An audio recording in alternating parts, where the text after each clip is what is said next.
For those that don't know you, if you'd like to give yourself a bit of an introduction. Yeah. So I'm Jérémy. I'm the founder of naas.ai. And for the little story, I was always this rebel kid trying to connect the dots between music, art, science, and everything that I was learning at school. Traveled around the world quite a bit because I was passionate about ancient civilization and ancient wisdom. So coming back to this idea of like the pyramid and knowledge and stuff. So I was always fascinated by this. I got into finance. I tried to be a good analyst for senior executive, where I was basically crunching numbers, making treasury forecast for them. I worked for tech industry. I worked for the oil and gas industry too. And I started my own business in 2016 when I started playing with Python. All those good ML libraries that were out there inspired me a lot into like building stuff and coding and software engineering. So I got into this and brought my CTO and my brother also on the story. And slowly we started like open sourcing like Jupyter notebooks for different specific workflows, because I was all about workflows and business automation and all that kind of stuff that create reports. And we ended up basically building NAS as a platform that we want to be a universal data and AI platform, because it's all about, like, for us, it's all about connecting business workflows across the business flywheel, because you need to think about a business as a flywheel where the end game is the cash flow generation and the connection with the AI large language model. And how to connect those two was really tricky. We started playing with vectors, playing with all this kind of stuff, and it was not really working. So I got deep into ontologies last year, and maybe more than that now. And so right now, what I do is I have multiple hats, but I'm a research associate at the University at Buffalo that is like pioneering everything around AI and ontologies. I work to develop the NAS platform with a part that is open source and a part that is like for enterprise. We have a bunch of clients that we're serving, doing like AI system for them that like you have multiple agents and multiple workflows that are connecting to those agents, ontologies in the back. So I can talk more about that. And I work also with Mazar, which is a big like audit and consulting firm, to ensure that everything that we do at the end of the day will be a tool for better finance management, better cash flow management, like better accountability, better auditability of the whole like enterprise. Because if we are going toward what we are seeing now, we are going toward like a big mess. Yes. And we want to make sure that everything is kind of backed with principles and ISO standards and stuff like that, that makes the trust possible into AI, which is currently not where we are. Let's be completely honest with that. We've been lacking trust in the data industry for quite a while. Exactly. But it's all making sense now. So I'm quite positive about this trend, because I see that we've been building up everything till now, and so now that we are there, we need to like take the pieces and puzzle everything together so that we can build that next stage of how enterprise should be run, basically. I think we've made every mistake that it's possible to make. So which is good. Yeah. So as long as there's the people that are still there that haven't lost the will to carry on, are there to remind people of like, we've been there. These are the reasons why we don't do these things. Exactly. Playing the long game, I think, is super important. Yeah. And that message has to come with trust, back to that trust aspect, because the vendors can say it, you don't need that, you need a whole new stack, it's the stacks problem, when normally it's the people, processes, or people, process, and technology. It's like building capabilities. I think like it's all about building capabilities. Do you have you got it? Have you not? And why? So it's like I agree. Like all this story about always like saying that it's all about the stack is, I think now we passed that, I think, a little bit more. Yes, I think the people are wising up that you can't keep blaming. It's too many. If you hear the same story too many times, then they can't all be true. So yeah, I think there is a bit of a realization for that. That's right. You mentioned it. Was it the business flywheel? Was it what you call it? The business flywheel. The business flywheel. This Amazon guy, Jeff Bezos, you might have heard of him. He was like coming up with this idea that it's all about cracking the business flywheel. So when I explain this idea, I'm always trying to explain it from the open data and like understanding your ecosystem. So you're a company, you want to understand what your competitors are doing, what the regulatory environment is all about. You want to make sure that you have you're scanning around the capabilities of your competitors. You start there, and this informs your content creation. When you have your content creation figured out, you can just basically draw this content to generate leads and opportunities that may be converted into deals at some point, and those deals become contract. But when you have that contract figured out, you want to make sure that you deliver, so that the operational model is there to support what you're building till the final spot. So it's kind of the flywheel that I'm trying to crack here. So it's the process of being able to get around the wheel quick as possible to actually provide return on investment and associated cash flow to drive the next the next cycle of that flywheel. Yeah, I hadn't actually heard of that, and I think, and we probably talked about this as well, business processes. So the thing that will help make that business flywheel move quicker is the associated business processes. Yes, it's all about processes here. Yeah. And business processes need the associated context to make the correct decision for the business process. And exactly. I'm leading up to something here because there's been talk of semantic layers, and there's which to try and solve this silo. You've got a semantic layer. We've talked about ontologies, and about knowledge graphs, and there's been great posts of. There's a slight overlap between each of those different terms and but they're all there to provide context. Yes. I am chatting on a post, I think, with Shane Gibson from he's New Zealand, coming to the UK soon, and there was a post that Juan put out there, Juan Cicada, and sorry, here we go. No, phone calls happening there while we're live as well. Now it's all go. It was talking about the different, and he did a really good job of actually describing each of those different. Right, sorry. Busy man. Yeah. Yeah, there we go. It's all go.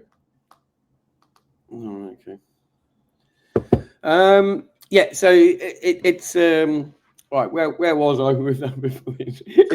I think somewhere on the context part and the provide. So anyway, it was really, and they all provide that the associated context. So, and I think that's the thing that we need to probably focus on, of what that functional capability is, how we deliver it with the technology. And the business aren't going to want to hear about, this is a knowledge graph with an ontology split between here and a semantic.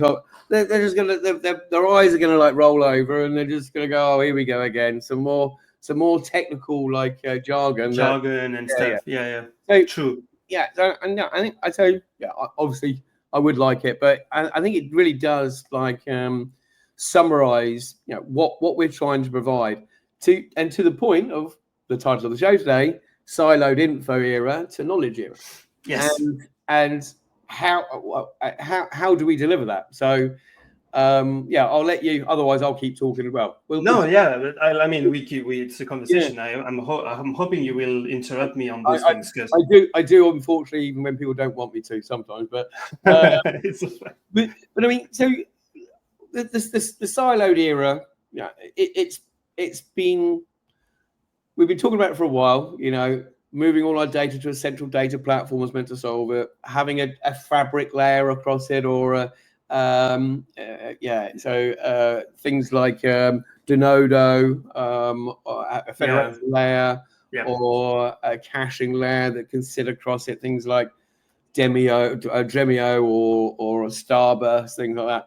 And they've all come and gone to different degrees, and some come back to some degree.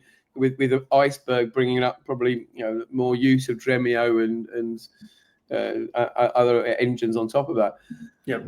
So how are we going to solve it this time? So what's the magic that we've missed last time to get to that ability to prevent siloed and enable that knowledge era? Yeah, good question. So again, no magic, but I think quite a bunch of common sense in this thing. If you focus on the business flywheel and you want to make that spin, you really don't care about technology. That's the first. But the way that you want those business processes to connect is really to go deep on the terms, the definitions, the examples, and how you get your people to agree on or not agree on different definitions of the same thing.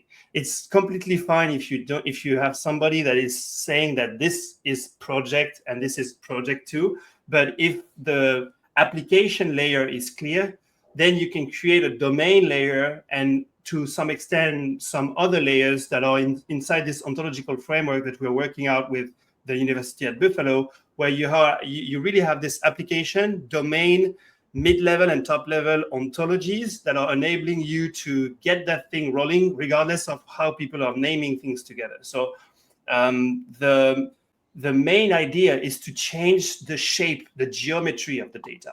So you go from tabular data to some kind of triples. So the encoding of knowledge graph, of semantic knowledge graph, is based out of those triples, like subject, predicate, and object. And it's the smallest unit of data you can imagine. Like it's the smallest. Like if you would think about it as computer works with bits, zeros and ones, data would be subject, object, and predicate. It would be a triple. It would be an association between two things and a relation in the middle. So if you break that down to that atomic level, to that like structure, and you build on this, you make the top level ontologies and the framework very explicit so that everybody follows the same way of modeling a process, then you get something that gets super useful and interoperable at the same time. It will be useful because you would have put your head into the modeling aspect of things. So you will be back into focusing into data modeling and how do we model those different things and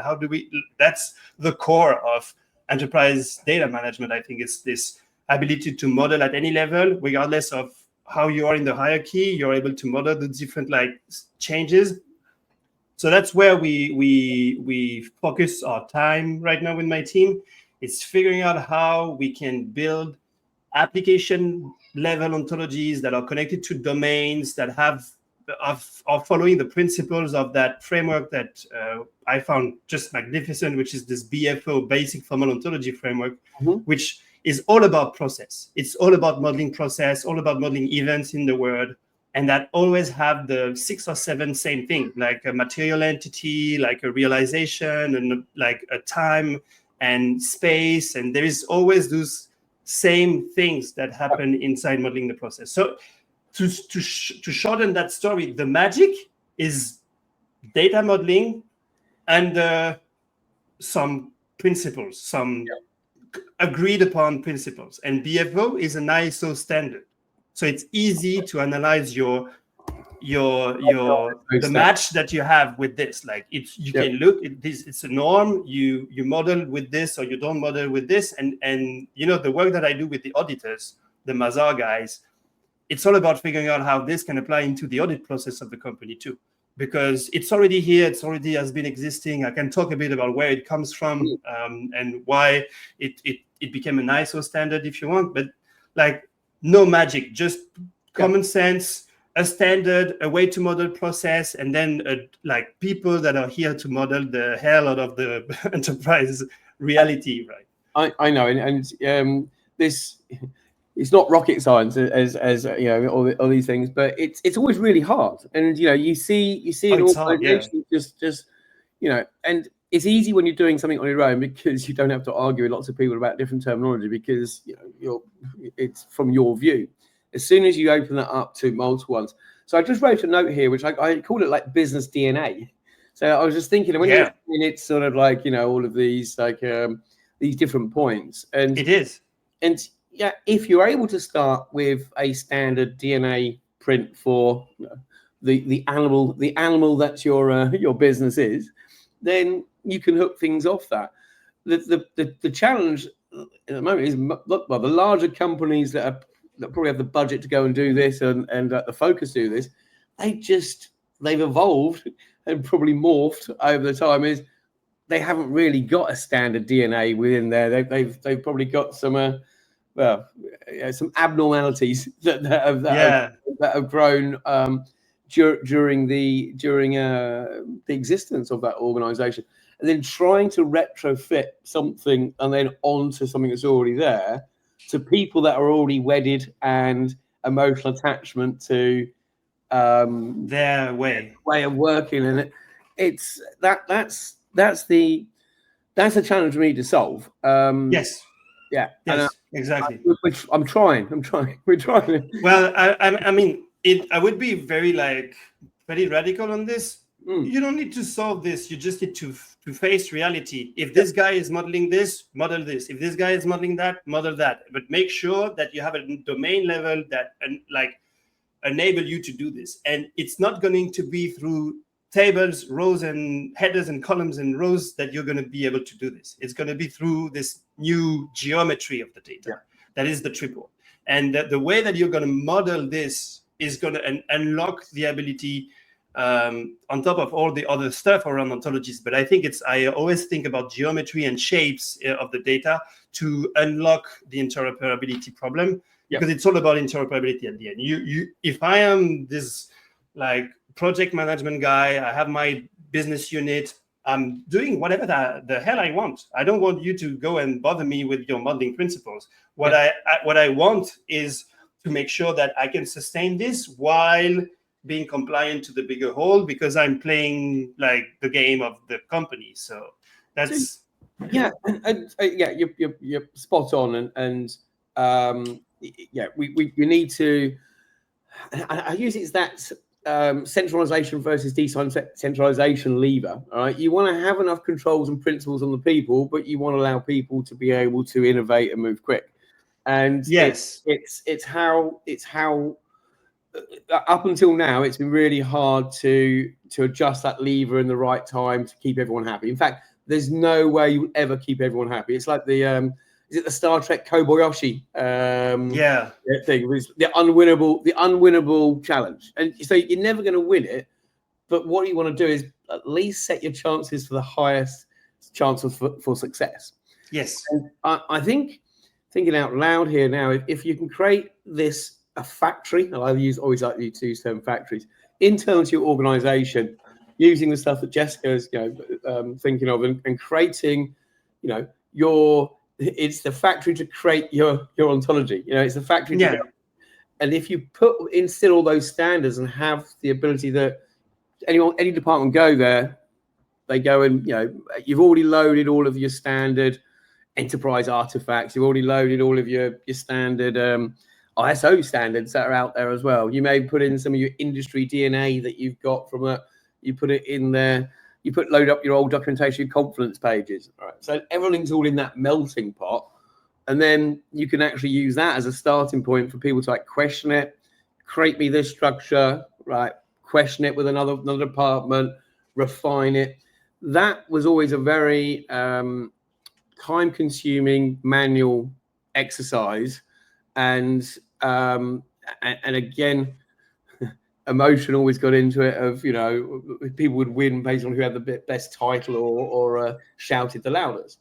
I think if you can create this, where you create an environment where you can challenge it and then get feedback, and then most people now use ChatGPT to get their question. If ChatGPT tells them the same answer, they're going to go with it now. So maybe it's helping standardize our thinking to some. I don't know. Oh yeah, I don't know. Yeah, no, yeah, true. Actually, I do get different responses a few times, but yeah. So Gemini, I get your point.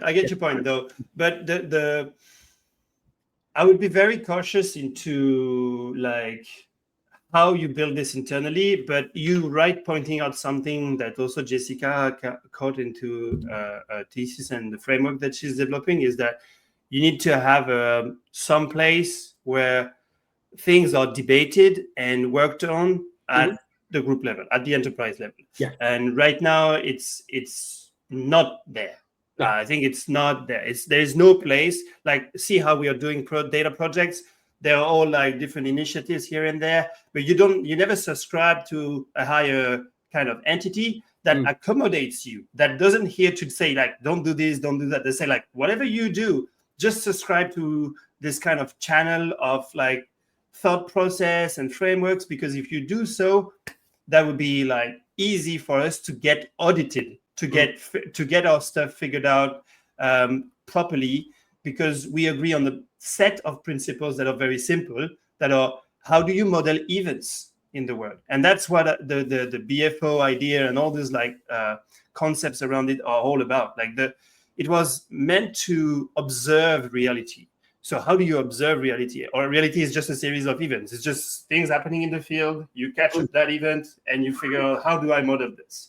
And if you simply agree on that thing, that top level ontology idea, then any application level can be built and extended from it. Mm-hmm. And so it's the basic who, what, where, when. It's like those are not like crazy stuff. But if you go into those frameworks, you can understand that it's about material entity, about quality, about realizable entity, processes, temporal region, spatial region, like all those terms that you will find into the BFO language in the ISO standard will lead you to, oh, there is only 7 things that I always need to do if I want to model everything according to those principles. And it's liberating. Like for me, when I saw that, I was like, holy hell, like this is going to be super easy for me to model everything else stuff that is dependent on my initial job, which was modeling cash flow forecasts. And the big struggle that I got was like, oh, I need to model strategy and marketing and sales and operation and logistic and all that kind of stuff.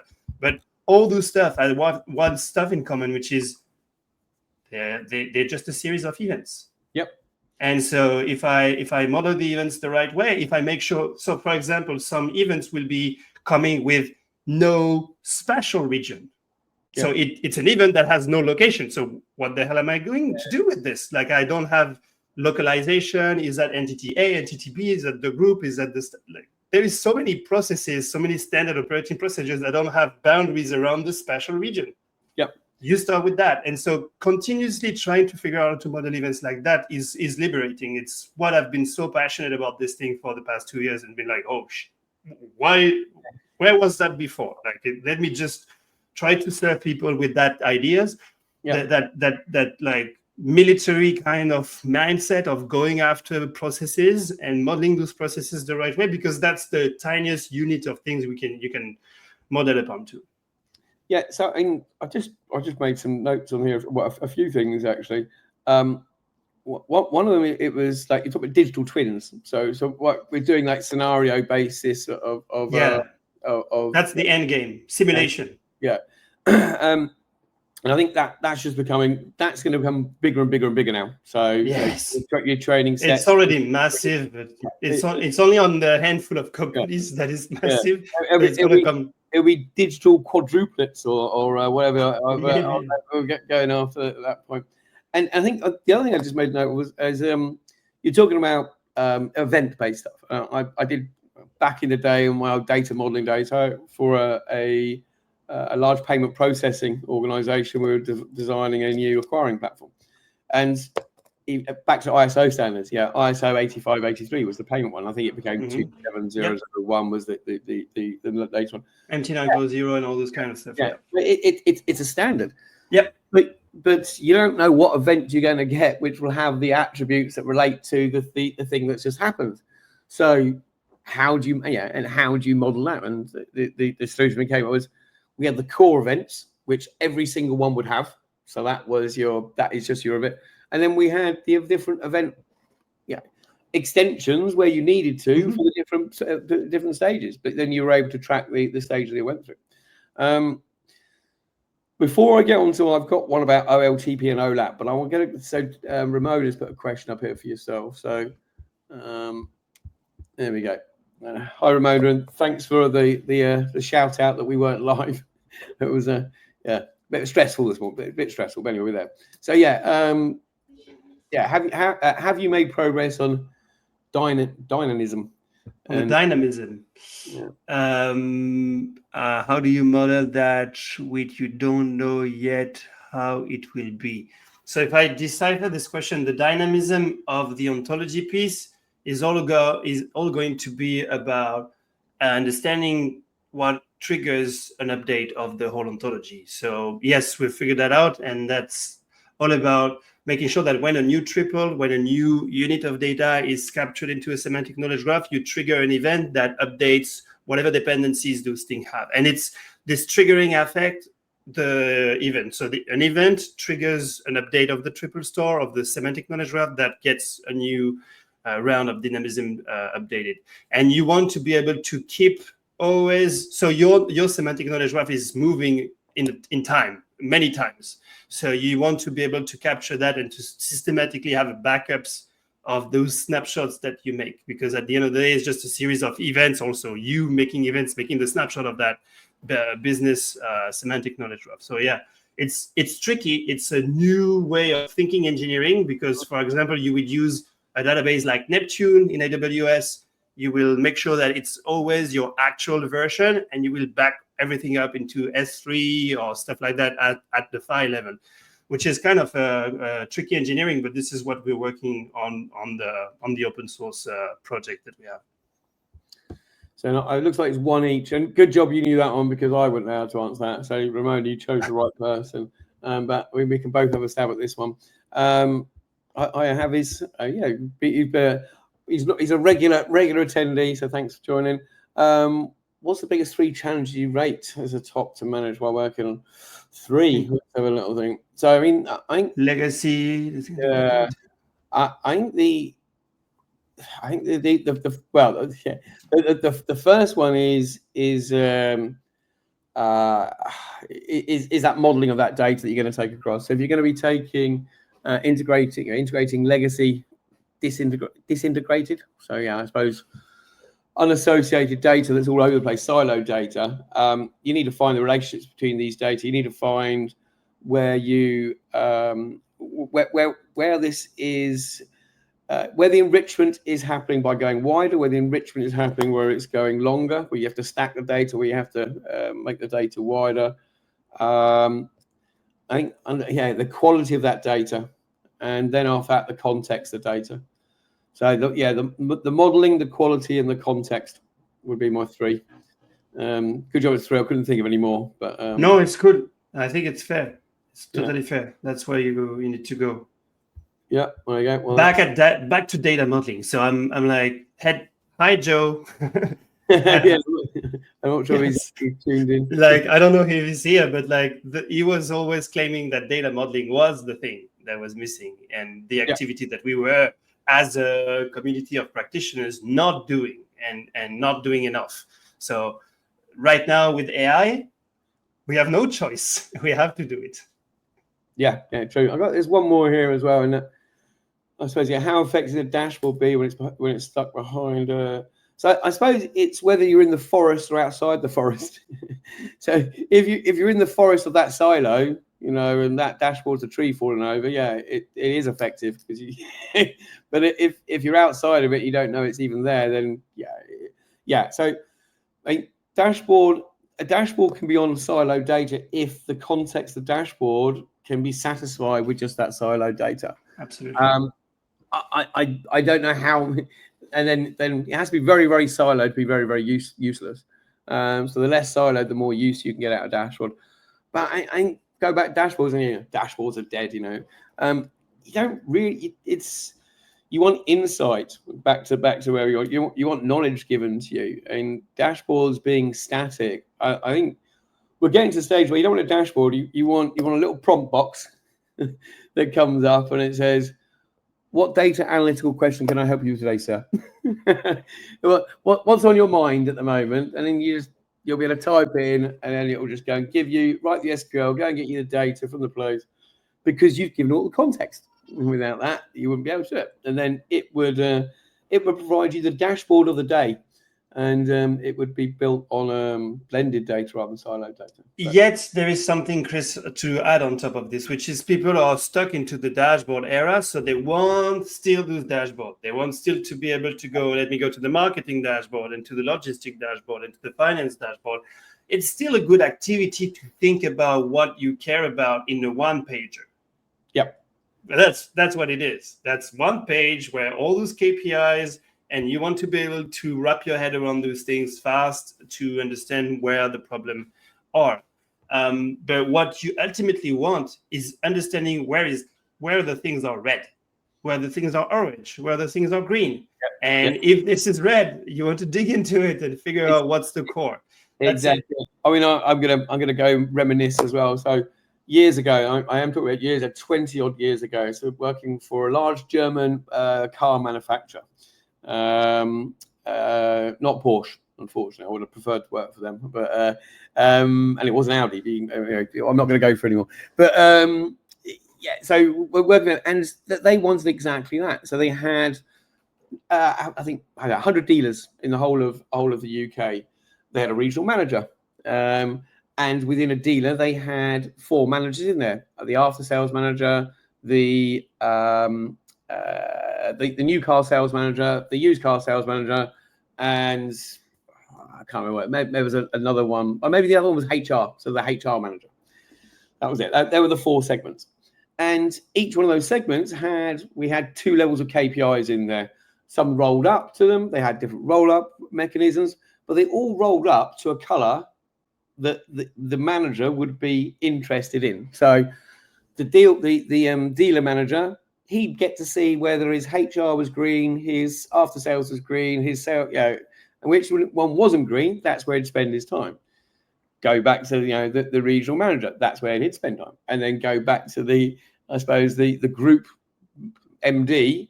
He'd know which regional managers to give a kick in if they weren't making their money. So yeah, I'll be honest, I haven't. It made it to Computer Weekly. That's when it was a paper. It wasn't even digital. But I haven't seen many places that have had that control of the KPIs that actually roll up to things that are linked to the objectives and the metrics that each company, and it all rolls up. You'll get lots of it within a department, and this is where departments will be bonused or on a particular leads they get. Great. All right. This one's on things they convert. Revenue recognized. They're all different things that are all, but to do with the business flywheel. Are they making the business flywheel move faster?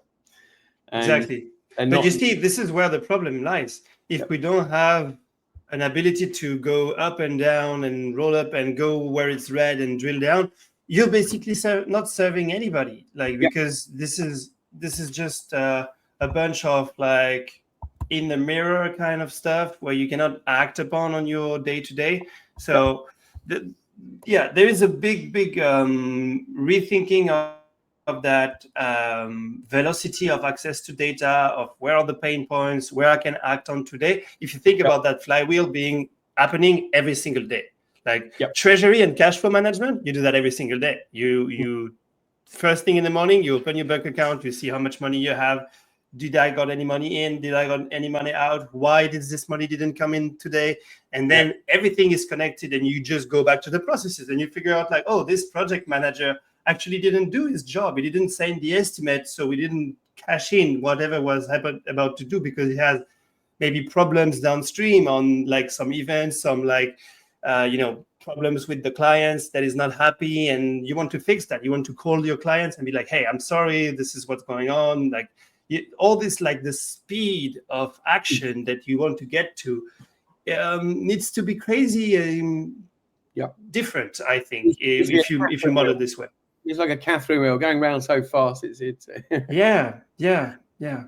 And so I've made a note here, and just coming back from the summit, and I've been talking about this in the past as well, is the world of OLTP and OLAP coming together, the separation of the 2 databases, and how I envisioned it wasn't quite how it's happened. They were talking about the Unistore of having one platform that can actually manage transactional data and analytical data and serve both in the right way, be able to deal with lots of small writes, but able to deal with lots of big reads.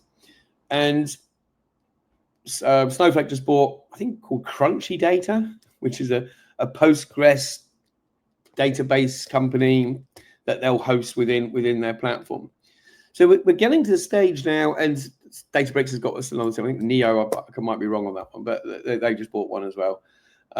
Surprisingly, they're both in sync at the moment. So we're going to have this scenario now where our platform, which what we do, is able to do our OLTP load and our OLAP mode, mainly not on the same data structures directly, but you could quite easily have it rolling off to Iceberg, rolling off to something else, being in a shared lake, same location, very quickly, or very, very close to the data actually being created without having to have complex CDC replication and streaming and events and things like that, because it's just all in the same platform. So for us to get to go back to the title of, siloed info era. So OLTP was siloed to our OLAP. It wasn't just we had siloed. So we had 5 different data warehouses in an organization, 5 different OLTPs in all spread around. If the consolidation carries on as it is, we're going to have OLTP data in the same platform as the OLAP. But what they'll need to have is a good context layer across all of it. That context goes from here to here, and have that lineage, that context. Yeah. Well, if you it's a great question. If you think about it, like OLTP is more like real time, and OLAP is more like time travel and reasoning. If you think about it, like you want to have observation, for that you will have OLTP, and you want to have like reflection, and you want to have OLAP for that regard. So I think like the system that we have is already good. Like we have those pieces. They are not the same thing. They are not doing the same thing. They are not serving the same purpose.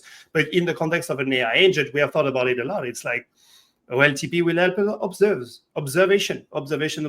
And when we have captured this information inside the semantic knowledge graph, then we need to have like a big load that is going to help us reflect.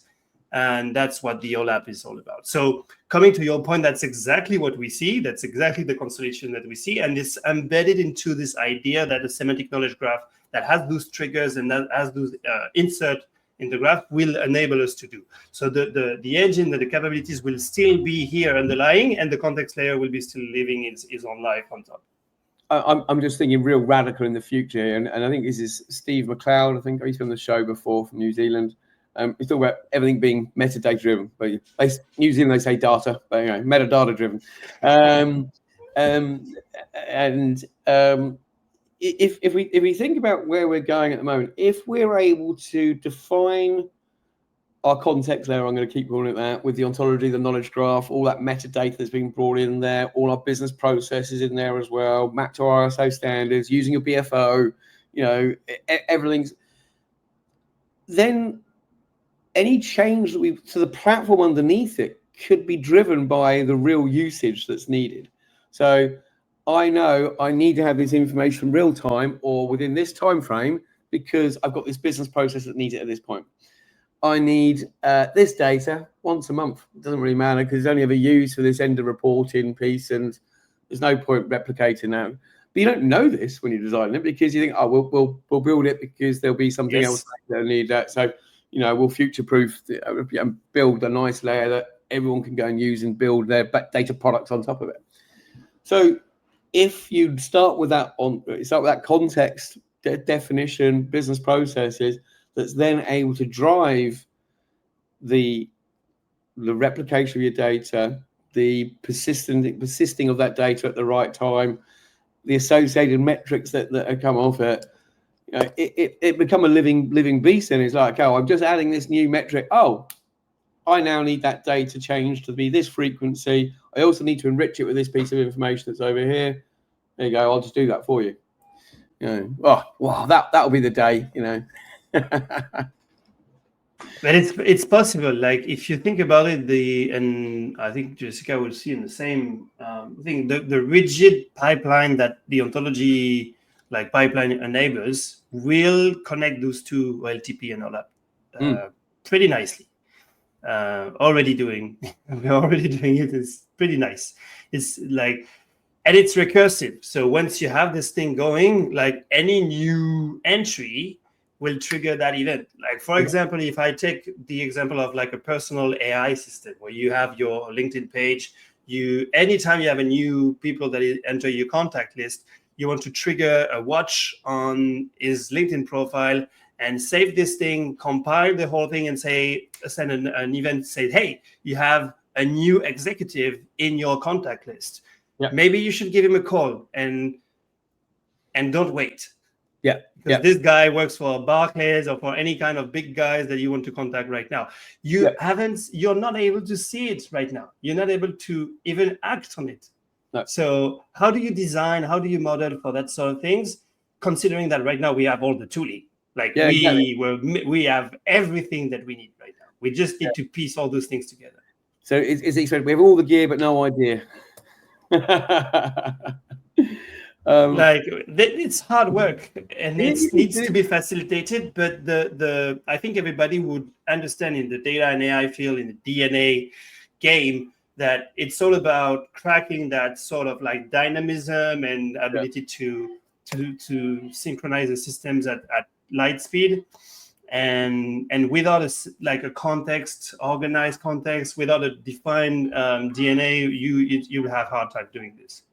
Yeah, just shout out to Val. We didn't catch the last data meetup. We've got the next one 25th if you're about. But Val, you're right, and I've seen this. I was talking to a couple of other people as well. Is that you can do synchronizing between silos is sometimes a solution rather than getting everything all into the one place. Especially if you have a complex infrastructure, and then just knowing that you've synced those things up, then you're actually knowing where your golden source of that information is, or you can actually start to find out who's actually using that's an interesting piece too. Like when we design the semantic knowledge graph, we accommodate for different sources of information and we weight them. Yeah. So we say, hey, that's the weight, that's the weight, that's the weight. And at the end, it reconciles into this node, which is like, I don't know, the revenue of that company in 2019. And you will have multiple sources, you will have a weight, and you will have like credibility of those sources. Yeah. At the end of the day, it will really look like a database or a data set that is exactly the same as what those large language models have been trained on, which is like a list of things with weights, and then like those LLMs do compression on this side. Yeah. We don't want compression; we want expansion of the potential sources. So that's how we're thinking about it. Yeah, no, it was a guy called a friend of mine called Lloyd, and we were talking about provenance of data that's being used in the market. Absolutely. That's all about provenance. It was talking about crowdsourcing the provenance of and it was to do with big blockchain. So you could then go, and the people that verified it would get some value from the fact they verified it. I'm not sure where it went that, but it is a concept fantastic.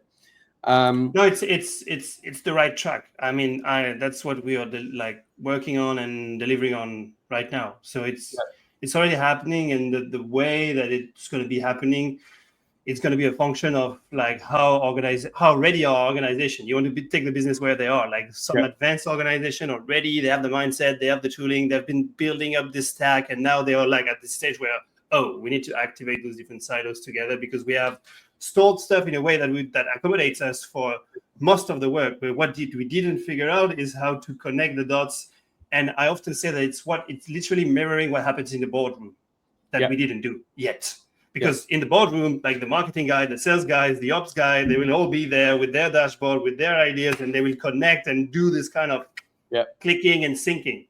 Yeah. We haven't modeled this yet. But if we want to build some sort of a brain of an enterprise, that's where we need to go. Be a really good exercise. The next board, to any CEOs listening out there, the next board meeting, what you want each of the people to provide as part of their presentation is the source of that data, where they got it from, and the hops that it's been on any transformations that happen. If they can answer that, then I think you can trust the data and you know its provenance. If you can't, here's your roadmap. Just say, what? Come back when you can prove it. But it's the roadmap. The roadmap should be defined as such. It's like, are you able to do this now? Yes, no. Then this is your roadmap. Like, get your stuff together, clean your room, tidy up your room, make sure you can connect all those dots, because this is what other people are already doing. Not going out to play until you're allowed to do that, until you've done that. Yep, exactly. Shout out to Ramona. So manage to connect the points and you can walk the path between the points. Exactly. You can connect the dots. So yeah, so I know we started, well, we didn't start late, LinkedIn started late, we were on time, you know. But Yeah. approaching the hour, and I've got another one I've got to get to. But Jérémy, this has been a fantastic conversation, and I knew it would be after our last one anyway, so I didn't think it would be a short of anything to talk about, and it's a very hot topic at the moment. This how we enable AI to be effective, and I think the context is king, as we say, and Exactly. Right. So for anyone that wants to connect with you, like find you, anything you got, any like events that are coming up you want to give a shout out for? Actually, I'm heads down right now working. Like I haven't been posting that much recently, so it's like real work, as they say. Yeah, doing real work. Yeah, doing real work, like getting really crazy busy and cracking the nuts. So like you can still find me on LinkedIn. I'll start to like keep posting again because there is many different findings that I want to talk about that are, I think, valuable for everybody to have and to work and to wrap their head around. I'm available via email, Jérémy@naas.ai, naas.ai. If you want to shoot me an email, that's, I think, the most effective way of getting to me.